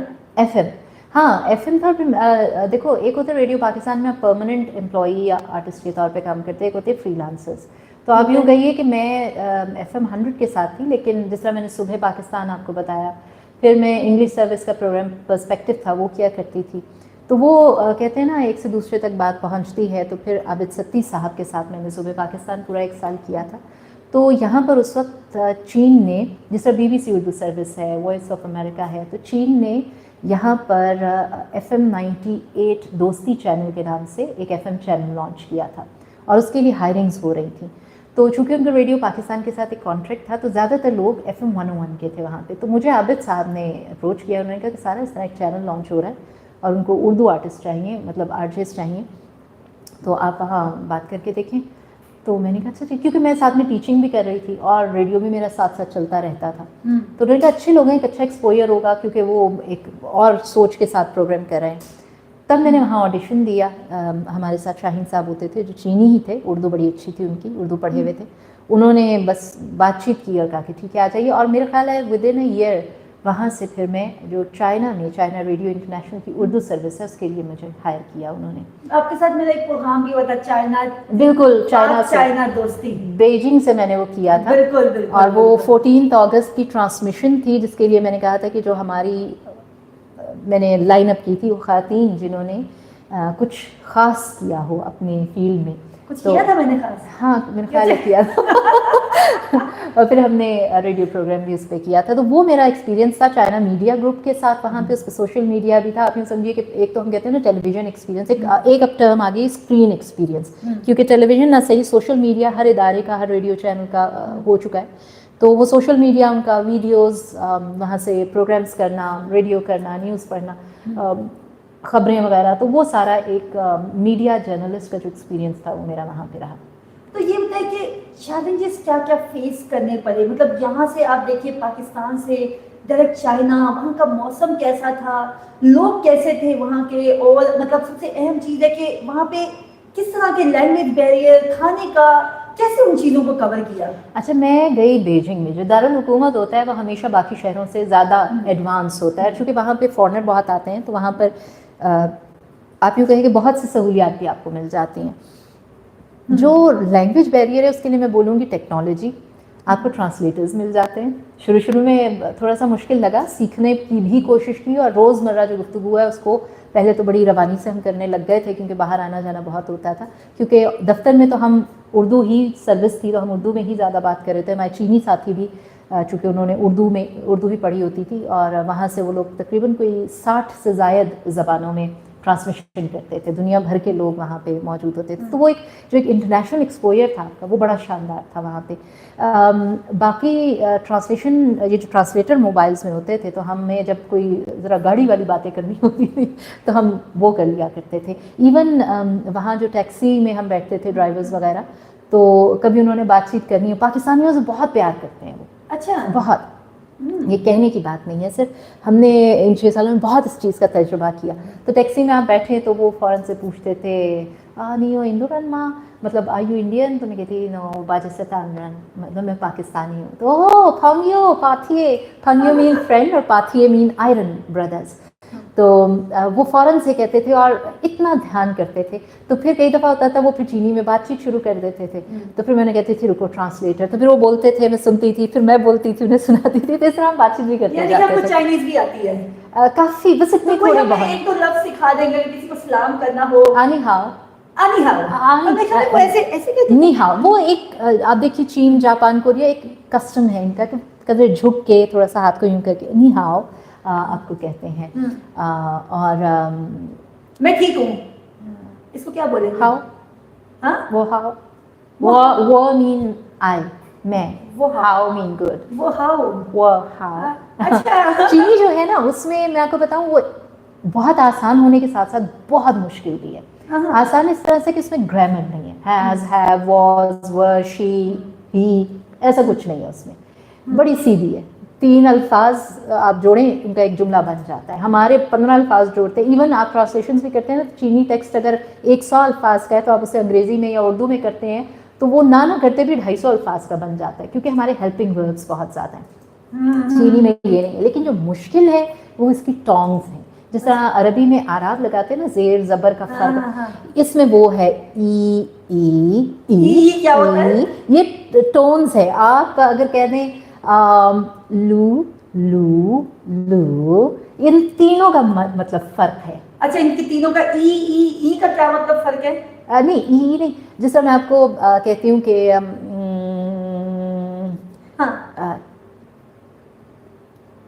जिस तरह हम चाय कहते हैं, ओके, चा चा, टोन फर्क हो गई, मतलब बदल जाएगा। अब मुझे याद है हम शुरू में हमने बड़ी शौक से सीखा, मैं और मेरे साथी शाकिरुल्लाह, हम ग्रीन टी हमने उन्हें कहना था। तो हमने बड़े आराम से ना, शाकिर लाला कहते हैं आज मैं इनसे चीनी में बात करूँ। हमारा कैफेटेरिया था ऑफिस में, तो हम वहाँ गए। तो मैंने कहा लाला हमें अभी सही नहीं आती है। तो कहने नहीं नहीं देखो, मैं जाके उनसे कहता हूँ कि हमें एक ग्रीन टी दे। तो उन्होंने जाके उन्हें बड़े आराम से कहा कि ई बे लूछा। तो वो जो काउंटर पर खड़ी थी उसने यूँ कहा, बे मीन कप, E1, तो एक कप लूछा ग्रीन टी। अब उसने यूं करके हमें देखा, जो ही उस लड़की ने देखा ना, मैंने कहा लाला हमने कोई गड़बड़ कर दी कोई लफ्ज़ हमने गलत बोल दिया। तो उसने कहा हाँ। तो हमने कहा, लाला ने फिर आया लूछा। उससे कुछ से फिर मैंने कहा रुक जाओ, मैंने उसके मेन्यू में से बताया हमें ये चाहिए। वो हंस पड़ी। अच्छा, अब हमें नहीं समझ आई। मैंने फिर आके भाई जो चीनी साथी, मैंने कहा, हमने उससे कहा कि ई बे लू छा, तो वो हंस पड़ी। कहती है आपने लू नहीं कहा, आपने लू छा कहा, दैट मीन्स रोड।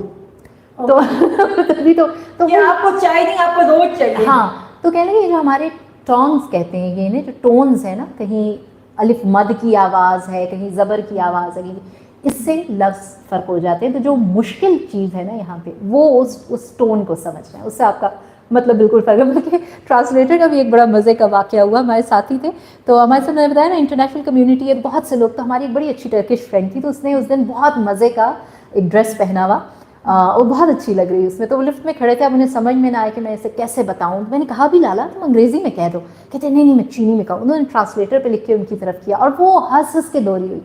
तो मैंने बाद में मैंने कहा लाला तुमने कहा, उसने इसे कहा, उसने कहा thank you very much, what do you want to say. तो उसने कहा कि नहीं तुम्हारा ड्रेस बड़ा यूनिक है, बड़ा अच्छा लग रहा है। तो उससे दोस्ती थी। तो जब हम ऑफिस से बाहर वापसी पे इत्तेफाक में मिल गई तो मुझे कहती है सारा तुम्हें पता है वो जो ट्रांसलेशन थी आइंदा ये काम तुम लोग ना करना, क्योंकि समटाइम्स ट्रांसलेशन कुछ का कुछ बना देती है। तो मैंने कहा क्यों?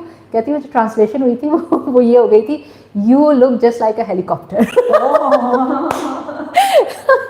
तो वो बाज़ औक़ात ट्रांसलेशन में गड़बड़ भी हो जाती है, तो जब नहीं समझ आती हम समझ जाते थे कि कुछ गड़बड़ हो गई है। अच्छा ये मतलब उनका लाइफस्टाइल कैसा है? मतलब जैसे हम लोग के बड़े-बड़े बेड होते हैं और मतलब इस सफर के नहीं। अच्छा उनका उनका क्या लाइफस्टाइल मिनिमल को इस्तेमाल करने का है। आप देखिए इसकी एक मिसाल मैं दूंगी, आप उनके गैजेट्स देखिए, folding tray, chair, knife set, dressing drawer छोटे छोटे हैं वो यूँ कंबाइन हो जाते हैं, बेड है वो पूरा स्टोरेज निकल आता है। तो वहाँ पे हमारे जो हम लोग तो यकीन मानिए हम अपने आप को बहुत बुरा समझते हैं, हम महलों में रहते हैं। सच मानिए हमारा 5 मंजिल का घर भी बहुत बड़ा है उनके लिए।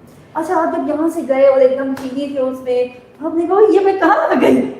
अच्छा देखो हर एक का राबेल अपना एक्सपीरियंस होता है। कुछ चीज़ें होती हैं वो शायद आपकी आदत ऐसी होती है कि आप फ़ौरन से एडजस्ट कर जाते हैं। मैं अल्हम्दुलिल्लाह मुझे वहाँ जाके एहसास हुआ कि अल्लाह ने ये एक आदत दी है कि रिजिलियंस है मेरे में, मैं फौरी तौर पर एडजस्ट कर जाती हूँ किसी भी माहौल में जाऊँ। लेकिन जब आप यहाँ से गए, यहाँ के बेड हैं, कुर्सियाँ हैं। नहीं लकीली हमें अपार्टमेंट्स ज़रा बड़े मिले थे, हमारे ऑफिस की तरफ से रिहाइश थी और वो बड़े अपार्टमेंट्स थे। और हाँ ये है कि हमारे यहाँ जो स्टोर रूम और बड़े बड़े किचन और ये सब होता है वो नहीं था, क्योंकि उनका खाना पकाने का अंदाज़ भी हमारी तरह का नहीं है। वो हमारे जितने को 800 स्पाइसेस भी नहीं होते उनके पास, बहुत ज़्यादा ऑयल भी नहीं होता, तो बड़ा महदूद सा उनके स्पाइसेस होते हैं। और वो हमारी तरह पूरे पूरे महीने का राशन भी स्टोर नहीं करते, वो डेली बेसिस पे लेते हैं।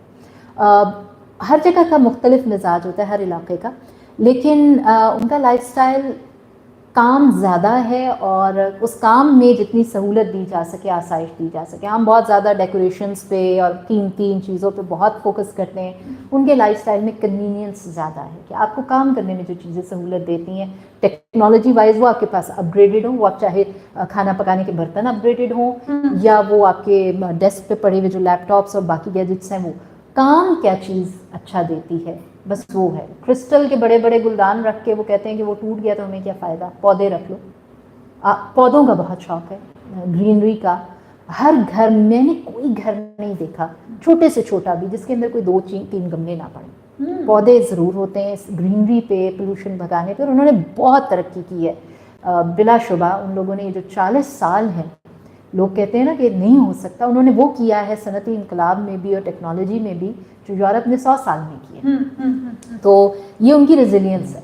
वो ऐसा नहीं कि सब कुछ उन्हें पका पकाया अच्छा मिल गया, लेकिन उनमें एक बहुत बड़ी खूबी है बीइंग अ नेशन। उनको जितना भी बुली किया जाता है ना, और किया वेस्ट ने बहुत बुली किया उन्हें, और जितने उन पे तनकीद की जाती है वो उसी से खुद को एम्पावर करते हैं। अच्छा तो ये बताएं कि वहाँ पे आपको क्या लगता है, एजुकेशन का क्या है, जॉब अपॉर्चुनिटी का क्या है? मतलब वहाँ की जो अपॉर्चुनिटीज़ जो हैं यहाँ से ज़्यादा हैं, कम है? बहुत सारे लोग यहाँ से डॉक्टर बनने जाते हैं, इंजीनियर बनने जाते हैं, और कुछ कहता है वहाँ की एजुकेशन अच्छी है कुछ। तो आपने वहाँ कैसा पाया? देखो आज से 10 साल पहले जो था लोगों के जहन में ये था कि अमेरिका, ऑस्ट्रेलिया, बरतानिया हम जाते हैं, बहुत महंगी एजुकेशन है लेकिन उसका हमें बड़ा रिवॉर्ड मिलता है, बड़ी यूनिवर्सिटी का नाम होता है। लेकिन ये जो यूनिवर्सिटीज़ हैं, ख़ासतौर पर कहा जाता था कि चीन की यूनिवर्सिटीज़ तो कोई इतनी नहीं आती जगह पे। इस वक्त आप अगर टॉप 20 यूनिवर्सिटीज़ उठाते हैं तो चीन की यूनिवर्सिटीज़ मौजूद हैं पहली 10 में।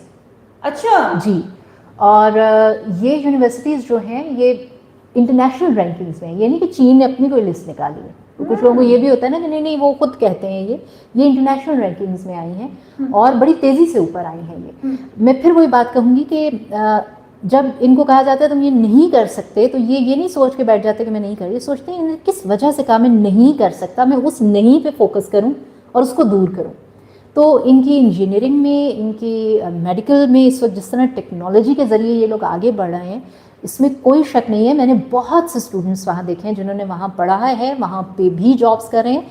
कई लोगों ने जो वहाँ से पढ़ा है उनको आगे खुद अप्रोच किया है अमेरिका से, ऑस्ट्रेलिया से, जर्मनी से, कि आप डॉक्टरेट के लिए हमारे पास आएँ या आपका वर्क एक्सपीरियंस, क्योंकि they knew the technology they are using, it is like extraordinary. तो ये एक मैं कहूँगी कि अगर आपको मौका मिले तो ज़रूर कोशिश तो कीजिए। क्या तरीकाकार क्या है वहाँ जाने का, वहाँ अप्लाई करने का? आपका देखो गवर्नमेंट टू गवर्नमेंट जो इनके एजुकेशन वीज़ास भी ये दे रहे हैं, प्रोग्राम्स भी दे रहे हैं। आप इनकी वेबसाइट पे जाइए, इनकी यूनिवर्सिटीज़ पे जाइए, तो हर साल आपको ये स्कॉलरशिप्स भी ऑफ़र कर रहे हैं, उसके अलावा एडमिशन्स भी। लेकिन एक चीज़ मैं अपने सुनने वालों से जो नौजवान हैं जो जाना चाहते हैं वहाँ, वो ज़रूर कहूँगी, ये मैंने बहुत ज़्यादा वहाँ महसूस की राबेल। हम लोग हर जगह बैठते हैं, अपनी बुराइयां करते हैं, हम लोग हर जगह बैठते हैं, पाकिस्तान का पासपोर्ट नीचे आ गया, सियासतदानों की वजह से आ गया। नहीं, पाकिस्तान के पासपोर्ट को ऊपर या नीचे ले जाना हम लोगों के हाथ में होते हैं। हम जो कुछ वहाँ जाके करते हैं किसी भी मुल्क में, वो पासपोर्ट को ऊपर या नीचे करता है। मैंने नहीं देखा कि दुनिया में कहीं भी सियासतदान ने कुछ किया हो और उसकी वजह से पासपोर्ट को हुआ कुछ। हमारा जो मसला है वो ये कि हमारे बहुत से स्टूडेंट्स जो मैंने वहाँ देखा है, और मैं वहाँ पे भी उन्हें कहा करती थी, आप जब बाहर चले जाते हैं ना, आप एक ग्रीन पासपोर्ट पे गए हैं, वो आपको मिलते हैं तो आपसे पूछते हैं कि आप किस मुल्क से हैं। जैसे मैंने आपको बताया, हम कहते हैं हम पाकिस्तानी हैं। हम उन्हें ये नहीं कहते मैं सिंधी हूँ, मैं बलोची हूँ, मैं ये हूँ।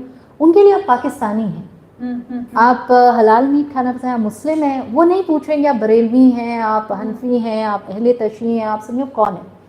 जब आप इस किस्म के फ़र्क वहाँ जाके शुरू कर देते हैं, आप इतना बुरा अपना इमेज बना देते हैं कि वो परेशान हो जाते हैं कि यार ये क्या कर रहे हैं। यूनिवर्सिटीज़ में इतने बड़े बड़े जो इंटरनेशनल इवेंट्स होते हैं, कल्चरल इवेंट्स, जब मैं पहली मरतबा वहाँ गई मेरा बड़ा दिल खफा हुआ। मैं कवरेज के लिए गई तो सूडान, मिस्र, श्रीलंका, सबके इतने बड़े बड़े स्टॉल हैं, स्टूडेंट्स हैं, खाना पीना, लिबास, ये वो।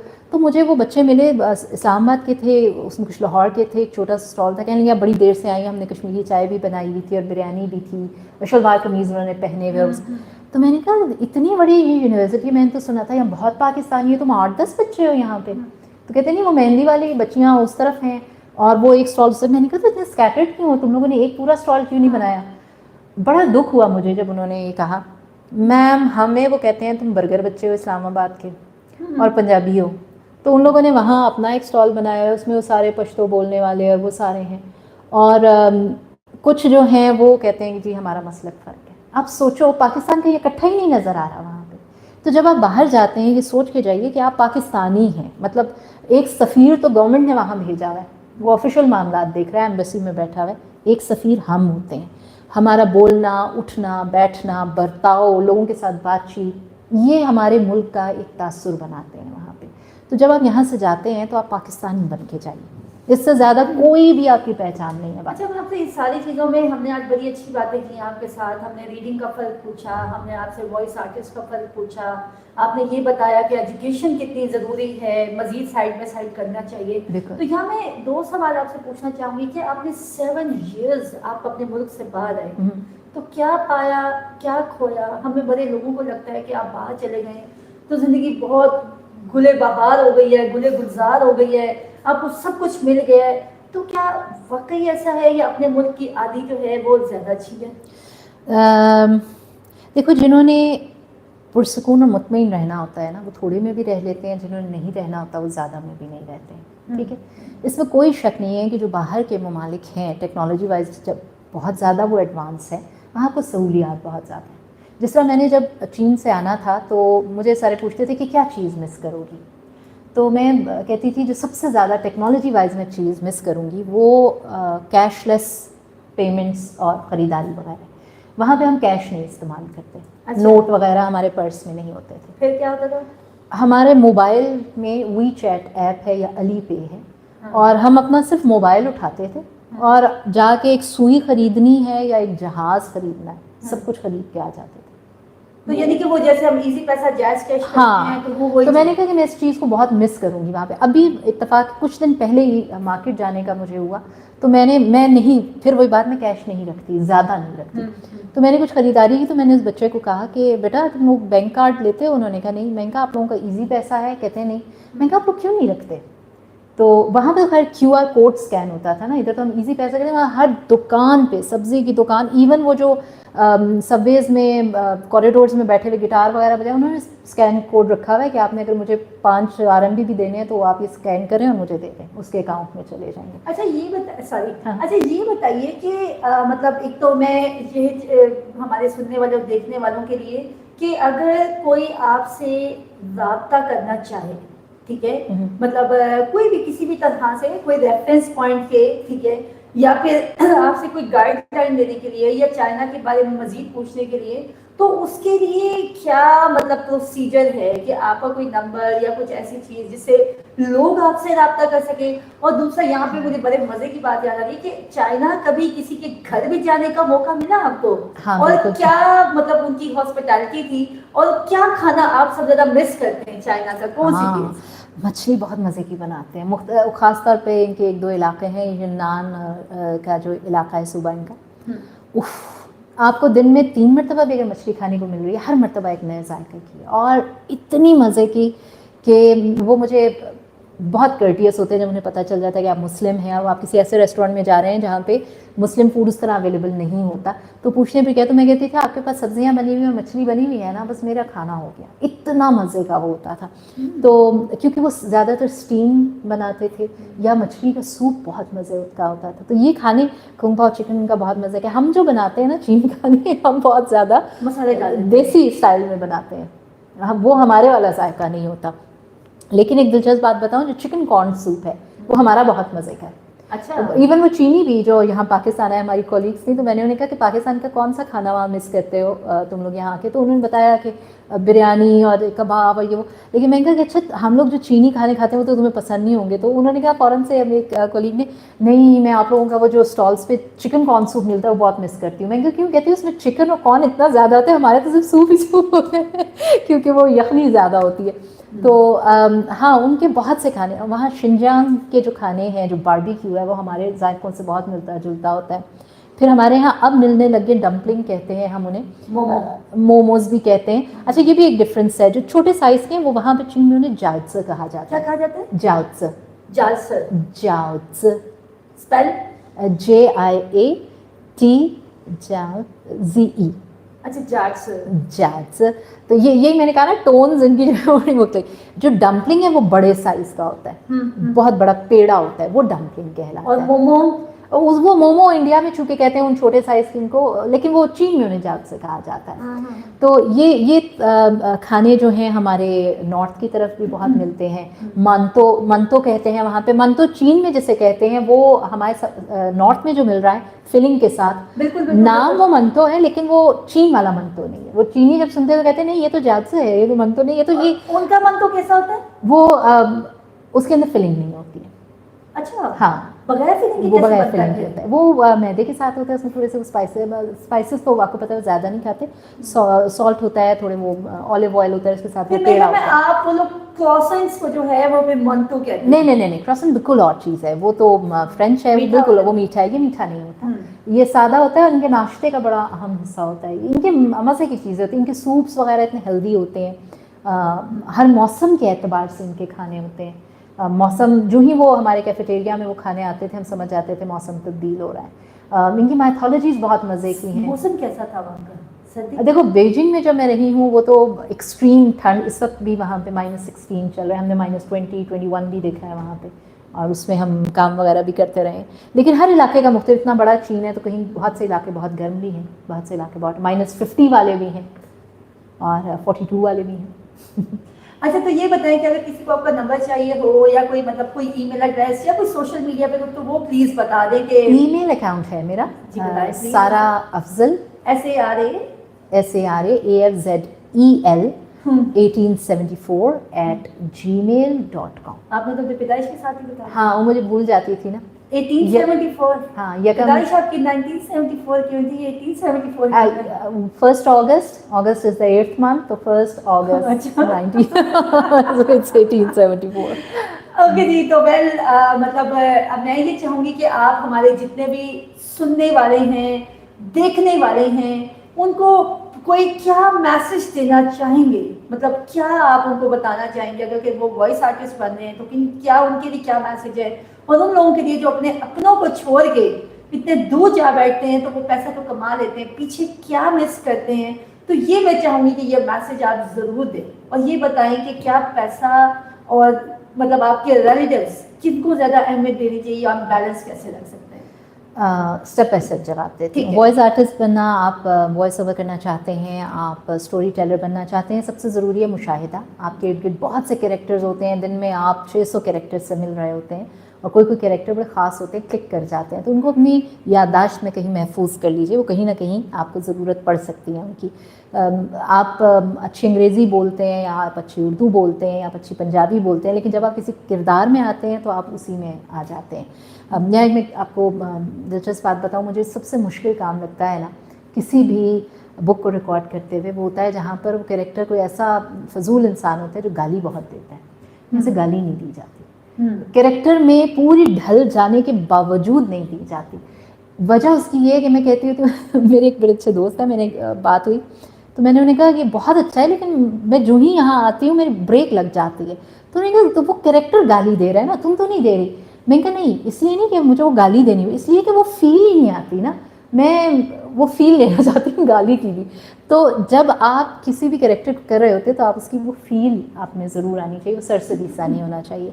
फिर ये बात कि देखो, ये कहना कि पैसा कुछ नहीं होता, ये आप उसी वक्त कह सकते हैं जब आपने बड़ी भरपूर ज़िंदगी गुजारी और आपकी जेब बड़ी भरी हुई और आपको लग रहा हो कि पैसा कुछ नहीं होता। पैसा एक अहम फैक्टर है, लेकिन जो आपका की इमीडिएट फैमिली है, मैं रिश्तेदार नहीं कहूँगी, फ्रेंकली स्पीकिंग, जो आपके अपने वालिदैन हैं, आपकी बीवी, बच्चे, शौहर, ये वो इमीडिएट फैमिली है जिनके पास आपके अलावा और कोई नहीं। ठीक है, आपको और माँ नहीं मिल सकती, आपको और बाप नहीं मिल सकता, बच्चे भी शायद और मिल सकते हैं, लेकिन आपके बच्चों को कोई और बाप या और माँ नहीं मिल सकेगी। ठीक है, मिल जाते हैं, ना हो तो मिल भी जाते हैं, लेकिन क्या वो वैसे ही होते हैं?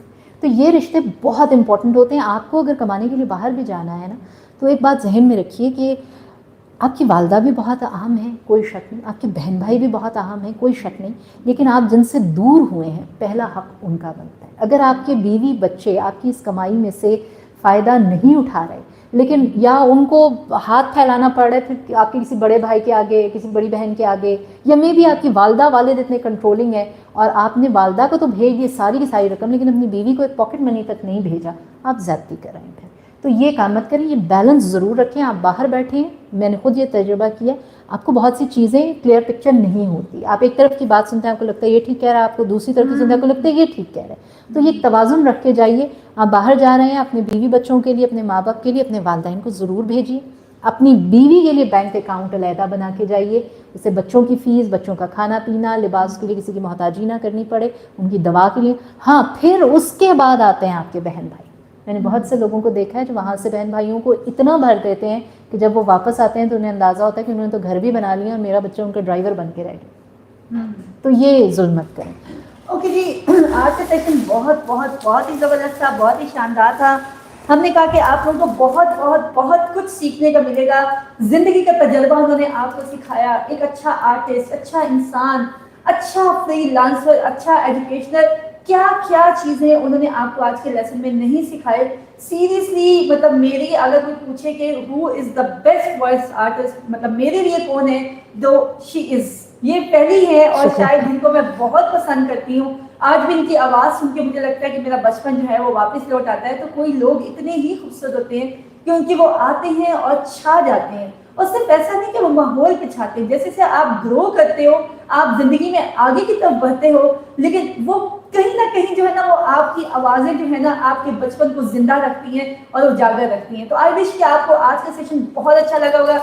आपा, ये आपके लिए खूबसूरत सा गिफ्ट, ये हमारे ब्लाइंड बच्चों के हाथ का बना हुआ है। अच्छा, ये पेंट किया हुआ है इसके ऊपर, और हम ये चाहेंगे कि एट द एंड आपकी खूबसूरत आवाज़ में, एक आपकी ही खूबसूरत स्टाइल में जो है, आप वॉइस आर्टिस्ट के मतलब डिफरेंट आवाज़ में जो है आप हमें इसको वाइंड अप करके दिखाएं अपने ही खूबसूरत अंदाज में।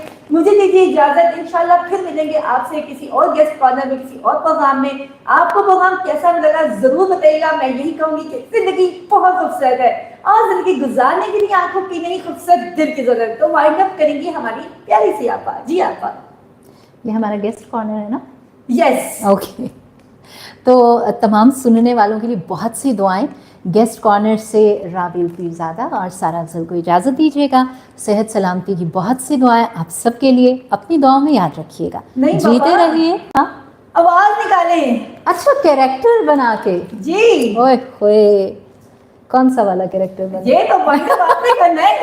अब मेरा इम्तिहान खत्म हो गया, आपका इम्तिहान है। राबिया पीरज़ादा और सारा अफजल गेस्ट कॉर्नर से अब आपसे इजाज़त चाहते हैं। इंशाल्लाह ताला आपसे एक मतलब फिर मिलेंगे बहुत सी बातें करने के लिए। तब तक के लिए अल्लाह हाफ़िज़।